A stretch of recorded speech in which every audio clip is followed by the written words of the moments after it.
Comunión en la mano, la obra sacrílega de Satanás. El Papa Pablo VI autorizó en 1966 que las publicaciones sobre nuevas apariciones, profecías y milagros sean distribuidas y leídas por los fieles sin permiso expreso de la Iglesia, con tal de que no contengan nada contrario a la fe y a la moral. Esto significa que no es necesario el imprimatur. Esto permite flexibilidad para no restringir la acción del Espíritu, no apagar el espíritu, ni despreciar las profecías. Segunda de Tesalonicenses 5:19.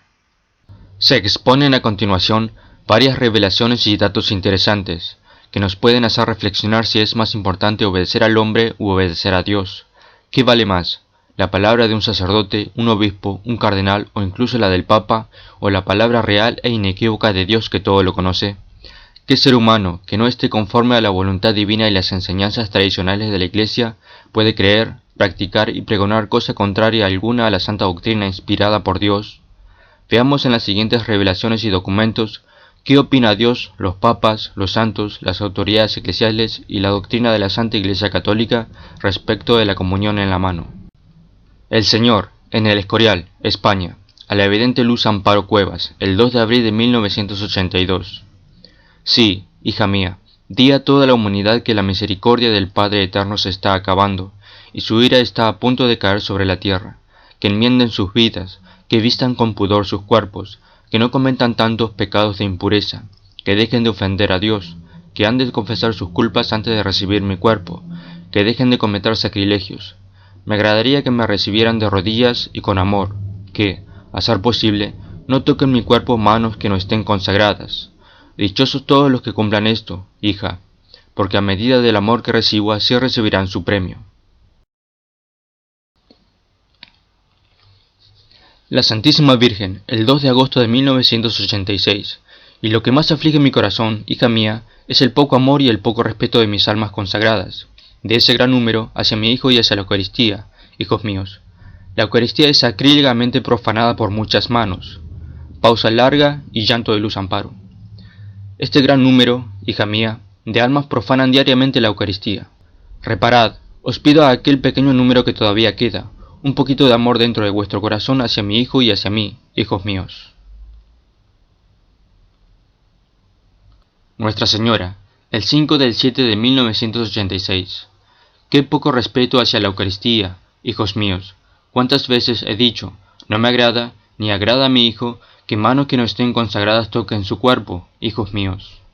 En las apariciones de la advocación de Santa María del Espíritu Santo, Lanús, Argentina, donde el obispo local ha mandado celebrar la Santa Misa en la Plaza de las Apariciones, el Señor, el 26 de octubre de 2000.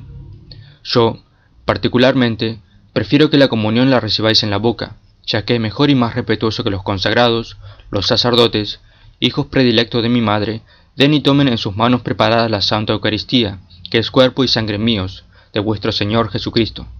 10 de febrero de 2001. Queridos míos, tanto dolor me causa ver a muchas almas no aceptar que realmente estoy en la Eucaristía. Cuando comulgan, lo hace con las manos, me lastiman. Catalina Rivas, vidente y mística estigmatizada. Esta revelación se difunde con imprimatur de Monseñor José Barahona, obispo de San Vicente, El Salvador. Extracto del libro La Santa Misa. Entonces la vi, allá justamente a la derecha del señor arzobispo, un paso detrás del celebrante. Me hablaba desde allá, pero silenciosamente, directamente al corazón, sin mirarme. Te llama la atención verme un poco más atrás de Monseñor, ¿verdad? Así debe ser. Con todo lo que me ama mi Hijo, no me ha dado la dignidad que da un sacerdote de poder traerlo entre mis manos diariamente, como lo hacen las manos sacerdotales. Por ello siento tan profundo respeto por un sacerdote y por todo el milagro que Dios realiza a través suyo, que me obliga a arrodillarme aquí. Dijo la Virgen, dile al ser humano que nunca un hombre es más hombre que cuando dobla las rodillas ante Dios. Luego, con imprimatur de Monseñor René Fernández Apaza, arzobispo de Cochabamba, Bolivia, en el libro La Pasión, nuestro Señor dice, no son ni 10 ni 20 los verdugos que destrozan mi cuerpo, son muchísimas las manos que lastiman mi cuerpo, recibiendo la comunión en la mano. El trabajo sacrílego de Satanás. ¿Cómo pueden contemplarme en este mar de dolor y de amargura, sin que su corazón se mueva con pasión? Pero, no son los verdugos los que han de consolar, sino ustedes, almas escogidas, para que alivien mi dolor. Contemplen mis heridas y vean si hay alguien que haya sufrido tanto como yo, para demostrarles su amor.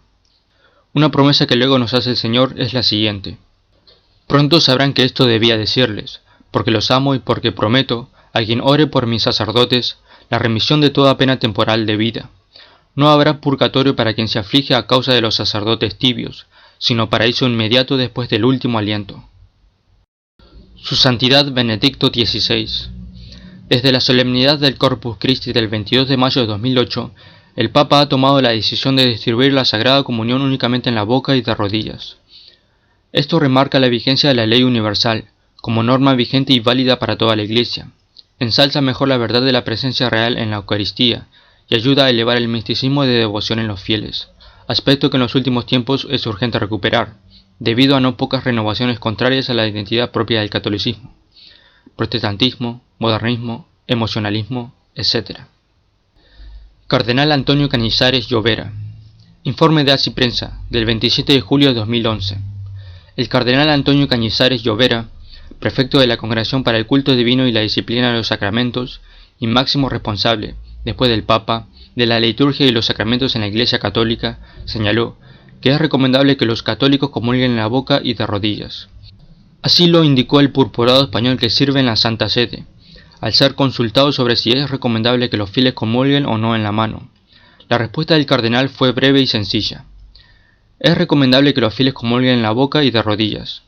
Asimismo, al responder a la pregunta de ASI Prensa sobre la costumbre promovida por el Papa Benedicto XVI de hacer que los fieles que reciben la Eucaristía de él lo hagan en la boca y de rodillas, el cardenal Cañizares dijo que eso se debe al sentido que debe tener la comunión, que es de adoración, de reconocimiento de Dios. Es sencillamente saber que estamos delante de Dios mismo y que Él viene a nosotros y que nosotros no lo merecemos, afirmó. El purpurado dijo también que comulgar de esta forma es la señal de adoración que es necesario recuperar. Yo creo que es necesario para toda la Iglesia que la comunión se haga de rodillas. De hecho, añadió, si se comulga de pie, hay que hacer genuflexión o hacer una inclinación profunda, cosa que no se hace.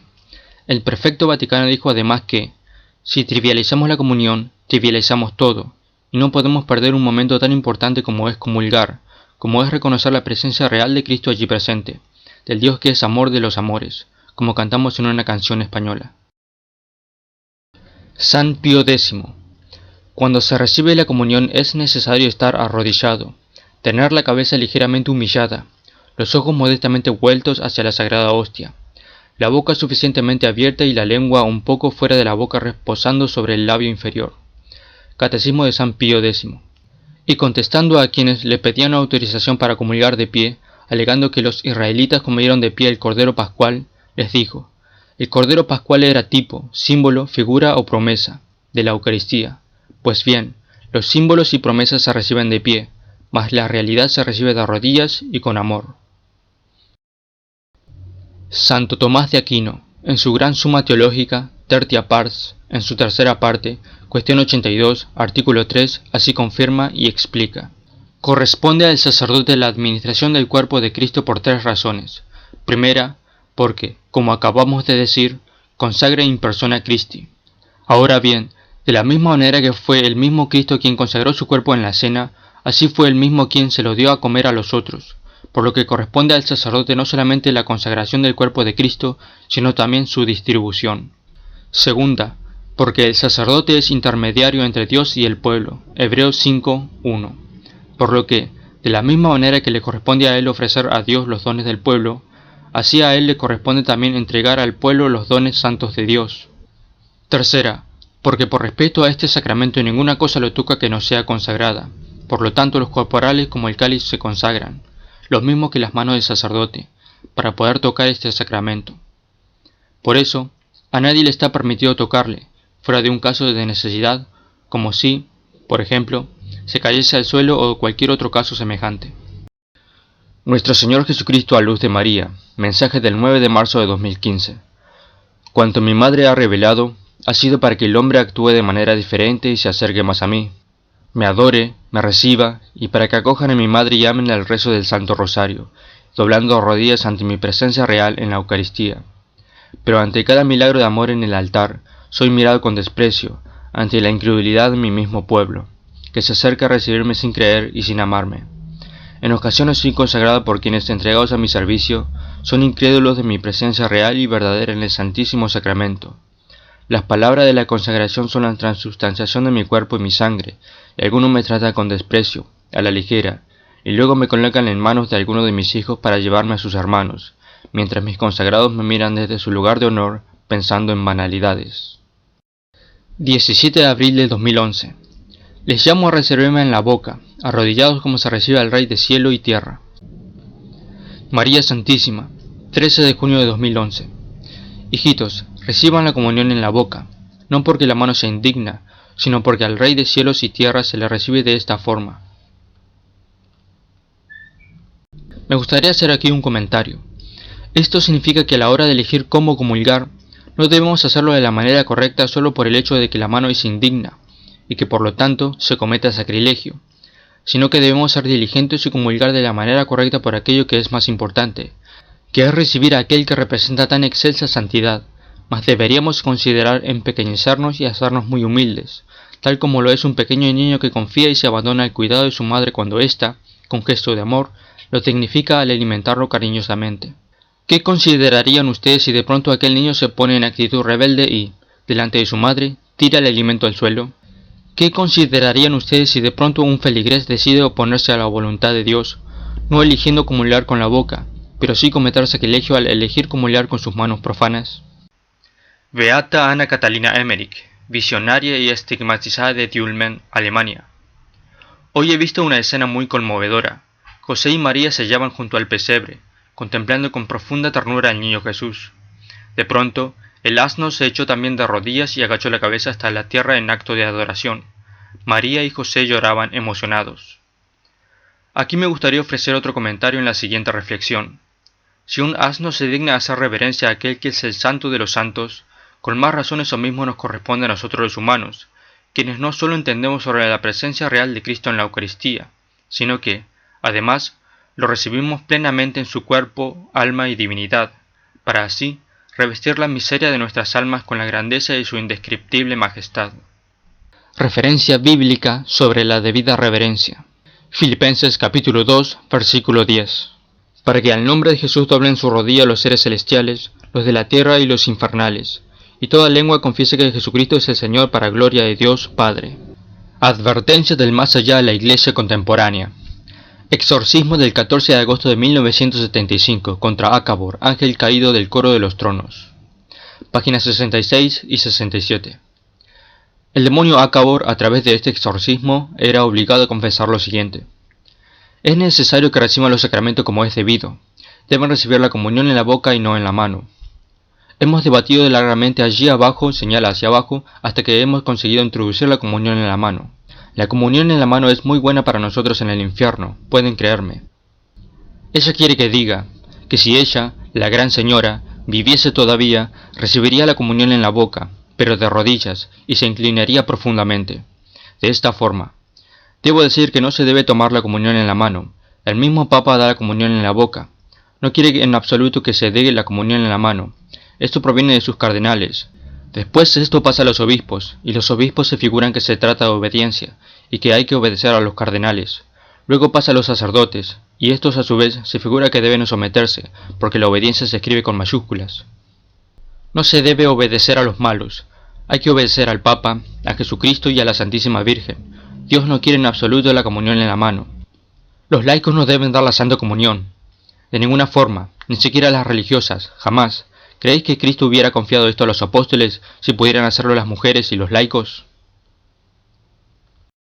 Exorcismo del 31 de octubre de 1975 contra Judas Iscariote, demonio humano, página 114.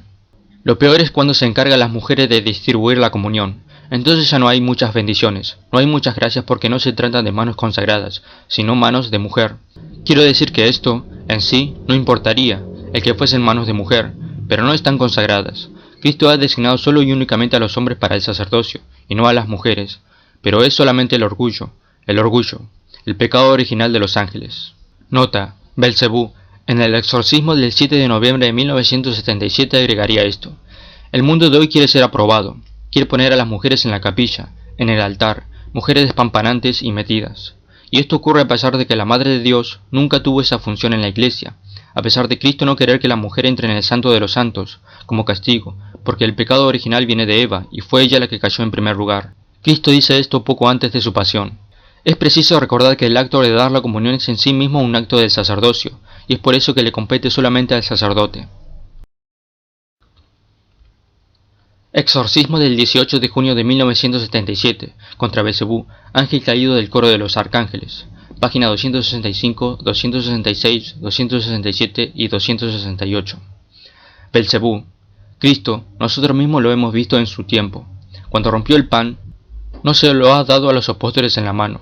Cuando Cristo dijo entonces, este es mi cuerpo, en la última cena, ha puesto el pan directamente en la boca de los apóstoles. No hay que hablar de la preciosa sangre, ya que se bebía, y no se tenía en las manos. Los apóstoles que estaban presentes en la última cena no han obrado nunca de otra forma. Daban la comunión en la boca. Cristo no quería que se tomase en la mano. Más tarde se ha tomado en la mano. Es que se comprendían mal las cosas. Cristo no lo ha querido jamás. Él mismo lo ha dado en la boca, y hasta la Santísima Virgen recibía jamás este sacramento de otra forma, y siempre de rodillas e inclinándose profundamente.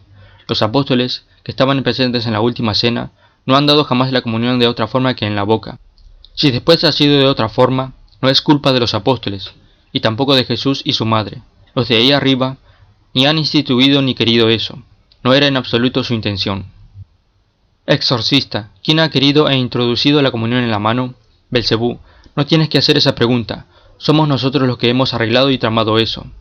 Nos hemos dicho, si pudiésemos introducir la comunión en la mano ya en los tiempos de los primeros cristianos, se podría decir más tarde. La comunión en la mano ya existía en los tiempos de los primeros cristianos. Y así, ese concilio, así es como la gente de hoy en día debería poder decir. Los primeros cristianos comulgaban con la mano, por lo tanto no puede haber ningún mal en eso. Eran los primeros cristianos, era la época de la vida de Cristo, se estaba muy próximo a Cristo, por lo tanto, eso no puede ser un pecado en absoluto. Pero, precisamente, no saben que eso no lo había querido Dios. Ya en ese momento, nos hemos dicho que si lo conseguíamos resultaría una pacificación, pero la comunión en la boca volvió.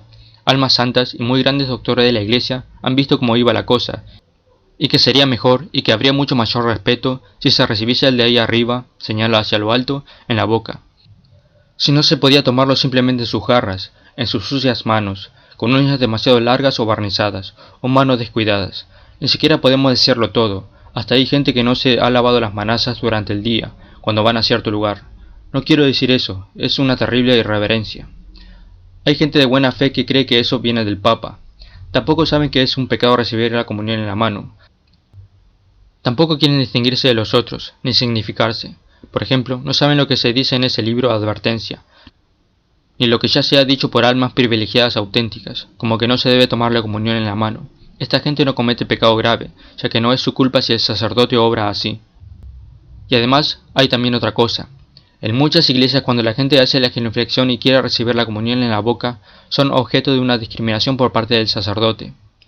Tampoco en ese caso tiene demasiada gravedad el pecado. El de ahí arriba y el cielo juzgan cada caso.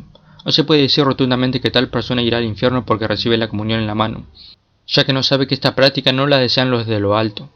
Estas gentes obran de esta manera por obediencia y creen que esto proviene del Papa, porque no saben que tiene un socio y que hay cardenales infieles al Papa. Marchan bajo la bandera de la obediencia. Quiero decir, que si estos cristianos reciben entre sus manos hojas o tratados provenientes, ya sea de almas verdaderamente privilegiadas, o que tienen sacerdote que les advierte que no se tiene derecho o que no se debería, y si tienen la convicción interior, que entonces reciben ciertamente de los de lo alto, y que a pesar de ello obran en sentido contrario, diciendo, me da igual que recibe la comunión en la boca o en la mano, eso no tiene ninguna importancia. Entonces el caso es diferente, entonces, naturalmente, es un pecado. Y aquí lo que aún tenemos que decir, todo depende siempre del caso particular. La experiencia mística de la doctora Gloria Polo, ex atea, luego de haber sido alcanzada por un rayo, conoció el purgatorio, la voz de Jesús y muchos aspectos de lo sobrenatural. Testimonio dado en Pax TV, en Lima, Perú. Cuando iban a enterrar a mi sobrino, estaba su cajón ahí, su féretro, en la iglesia Santa Teresita del Niño Jesús. Cuando el sacerdote elevó a nuestro Señor, la Virgen vino y se postró. Cuando un sacerdote eleva a nuestro Señor, ¿saben qué pasa? Doblan rodilla en el cielo, en la tierra y en los abismos. Todos doblan rodilla, todos los santos doblan rodilla. todos los demonios, con todo y su orgullo, doblan rodilla. Testimonio de Agustín Bermúdez, profeta y místico colombiano. Tuve una experiencia que me permitió vivir Jesús y también la Virgen María, en donde empecé a sentir turbación en mi corazón, un desasosiego total, y en donde allá podía haber una cantidad de almas como clasificadas en ciertos grupos, y había un grupo bien especial, en donde habían unos hombres con sus manos levantadas hacia el cielo, y esas manos les brillaban. Y dice la Virgen María: son las manos de los sacerdotes que han venido a caer aquí en las profundidades del Averno, porque al que mucho se le dio, mucho se le exigirá. Nótese que cuando hace referencia a que sus manos les brillaban, esto es sin dudas por el hecho de que son consagradas, por lo tanto, son exclusivas para distribuir la Sagrada Eucaristía. Comunión en la mano, documentos e historia, de 1997. Su autor es Monseñor Juan Rodolfo Laice, obispo de San Luis, Argentina, quien prohibió la comunión en la mano en toda su diócesis. Monseñor Laice, en la página 133 de su obra, comenta respecto de esta forma de comulgar. Conociendo la historia de este rito reintroducido clandestinamente, difundido en bases de equívocos y confirmado por medio de desobediencias inquebrantables, imponiendo a lo largo de 27 años un uso que el Papa no quería autorizar por considerarlo peligroso para el bien de la Iglesia, hasta que lograron finalmente que se extendiera por casi todo el mundo. Comunión en la mano, el verdadero pensamiento de la Iglesia según la verdadera historia del nuevo rito, del padre Enrico Sofoli. En 1970 el periódico francés Vert Demian revelaba el plan masónico, informando que al final era preciso dar el pan en la mano a los comulgantes para llegar a extinguir la fe, o sea, inducir a los creyentes a pensar que la Eucaristía no es sino un símbolo de la cena y, en definitiva, un símbolo de la común fraternidad mundial. Sáquenos de aquí. María Sima habla con Nikki Heltz. Es un libro muy recomendado contra las herejías, mas en su documento La Divina Sustancia facilita revelaciones, verdades y testimonios contra la comunión en la mano. También advierte que desde que se facilitó esta práctica sacrílega, es mucho más fácil para los satanistas conseguir las hostias con presencia real de Cristo, para sus sacrificios en las misas negras. Congregación para el culto divino y la disciplina de los sacramentos. Documento Redemptionis Sacramentum. Como ya se ha recordado, solo el sacerdote válidamente ordenado es ministro capaz de confeccionar el sacramento de la Eucaristía, actuando in persona Christi. El ministro extraordinario de la Sagrada Comunión podrá administrar la comunión solamente en ausencia del sacerdote o diácono, cuando el sacerdote está impedido por enfermedad, edad avanzada o por otra verdadera causa, o cuando es tan grande el número de los fieles que se acercan a la comunión que la celebración de la misa se prolongaría demasiado. Pero esto debe entenderse de forma que una breve prolongación sería una causa absolutamente insuficiente. Cuando comulgan de pie, se recomienda hacer, antes de recibir el sacramento, la debida reverencia, que deben establecer las mismas normas. Por consiguiente, cualquier bautizado católico, a quien el derecho no se lo prohíba, debe ser admitido a la Sagrada Comunión. Así pues, no es lícito negar la Sagrada Comunión a un fiel, por ejemplo, solo por el hecho de querer recibir la Eucaristía arrodillado o de pie. De forma muy especial, todos procuren, según sus medios, que el Santísimo Sacramento de la Eucaristía sea defendido de toda irreverencia y deformación, y todos los abusos sean completamente corregidos.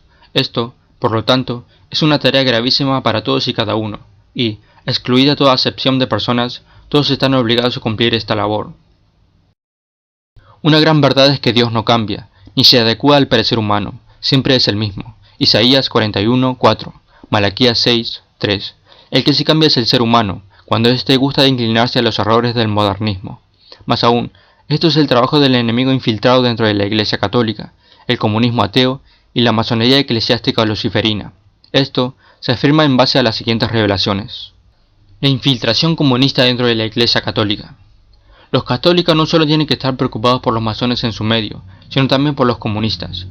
A principios de los años de 1950, la señora Bella Dodd, quien escribiese el libro School of Darkness, Escuela de la Oscuridad, dio a conocer un gran testimonio sobre la infiltración comunista en la Iglesia y el Estado, ante el Comité de Actividades No Americanas de la Casa de los Representantes, y también proveyó explicaciones detalladas sobre la subversión comunista en la Iglesia.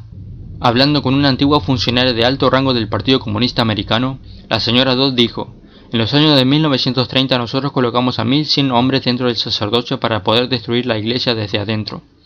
12 años antes del Vaticano II, ella dijo: ahora mismo ellos están en los lugares más altos dentro de la Iglesia. Ella predijo cambios en la Iglesia que serían tan drásticos que ustedes no reconocerán la Iglesia Católica. La doctora en teología Alice von Hildebrand recordó, durante una entrevista con la revista Latin Mass, que Bella Dodd le dijo a mi marido y a mí que cuando ella era un miembro activo del Partido Comunista, Ella había tratado con no menos de 4 cardenales dentro del Vaticano, quienes estaban trabajando para nosotros. Revista Latin Mass, verano 2001. También sabemos de la infiltración comunista dentro de la Iglesia Católica por un libro, AA 1025. Estas son las memorias de un agente comunista quien se infiltró dentro de la Iglesia Católica en 1938. Fue al seminario, se convirtió en un sacerdote, quien ejercía enorme poder detrás de las escenas, y quien participó en el Vaticano II. Él logró fomentar la adopción de documentos ambiguos del concilio, los cuales trazaron la base para futuros experimentos por parte de prelados y sacerdotes ingenuos.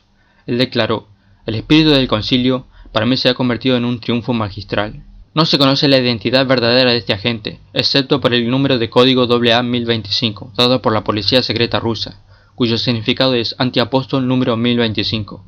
Hubo muchos agentes 1024 como él, antes que él. Algunos han alcanzado el rango de arzobispo y cardenal, muchos de los cuales pudieron haber sido jefes de departamentos en la curia, gobierno papal y dentro de congregaciones religiosas. Él murió en un hospital después de un accidente de carro, y la enfermera quien lo atendió, Marie Carré, providencialmente descubrió sus memorias personales en su maletín. Después de leerlas, ella decidió publicarlas para que el mundo conociera del por qué la Iglesia Católica ha estado pasando por cambios destructivos, muy a pesar de sus fieles. Dentro del diario del agente comunista se encuentran muchos detalles escalofriantes que contienen planes para la destrucción de los fieles dentro de la Iglesia Católica. Este agente comunista escribió: "Para debilitar aún más la noción de la verdadera presencia de Cristo, todo recato tendrá que ser eliminado. Ya no más de vestimentas bordadas costosas, no más música llamada sagrada, especialmente los cantos gregorianos, sino una música estilo jazz. No más persignarse, no más genuflexiones, sino más bien solo dignas actitudes rigurosas. Es más, los fieles tendrán que quitarse la costumbre de arrodillarse, y esto será completamente prohibido cuando reciban la comunión. Muy pronto, la hostia será colocada en la mano para borrar toda noción de que es sagrada". El masterplan para destruir a la Iglesia Católica. Cambiar el sentido de la Eucaristía, la comunión de pie o en la mano. Lo primero, quitar lo más posible todo aspecto sagrado de la Eucaristía, que la gente no se arrodille para recibir la comunión, por ejemplo, insistiendo en que es una comida y hay que hacerla de forma natural. Tomar la comunión con la mano ayudaría a quitarle también ese sentido misterioso, divino, sagrado. Es una comida, pues a tomarla con la mano, normalmente, sin que le den a uno de comer, solo a los niños le ponen la comida en la boca, y que se use pan corriente, sin misterios, que nada suene sagrado, sino natural, que se coma, que se mastique, que se haga como en la última cena de Cristo. Insistan en que los laicos den la comunión, digan que esta es la era de los laicos, insistan en dar la comunión en la mano, como lo hacen los protestantes, y no en la boca, porque también el Señor lo hizo así. Observan a los entusiastas por estas renovaciones y pequen algunos para las misas negras. Traten de cambiar la hostia tradicional y la comunión individual por cestas con galletas. Los asistentes las tomarían al salir del lugar de la misa y procuren llamarla asamblea. Instalen máquinas para suministrar la comunión, llámenlas tabernáculos. La idea será bien acogida en su momento. La infiltración de la masonería luciferina dentro de la Iglesia Católica. Nuestra Señora del Buen Suceso aparecía entre los años de 1582 y 1634, a la Madre Mariana, en el convento de la Inmaculada Concepción en Quito, Ecuador. Y el odioso y pestífero puerco de la masonería entrará en la maravillosa y floreciente viña de la Iglesia, dejándola destruida y en completa ruina. Nuestra Señora de la Salette, en Francia, a Melanie Calvat, el 19 de septiembre de 1846. Roma perderá la fe y se convertirá en la sede del Anticristo. Revelación de la beata Ana Catalina Emmerich. Cuando la demolición estuvo bastante avanzada, vi los demoledores penetrar en la iglesia con la bestia. Vi con horror que había también entre ellos sacerdotes católicos. Vi al Papa en oración. Estaba rodeado de falsos amigos que a menudo hacían lo contrario de lo que él decía. Sor Josefa Menéndez, El infierno de las almas consagradas, en su biografía decía: otro sacerdote decía que había pertenecido a una sociedad secreta que había traicionado a la iglesia y a la religión, y que había sido sobornado para cometer toda clase de terribles profanaciones y sacrilegios. El Papa León XIII reveló a través de una extensa oración profética a San Miguel Arcángel.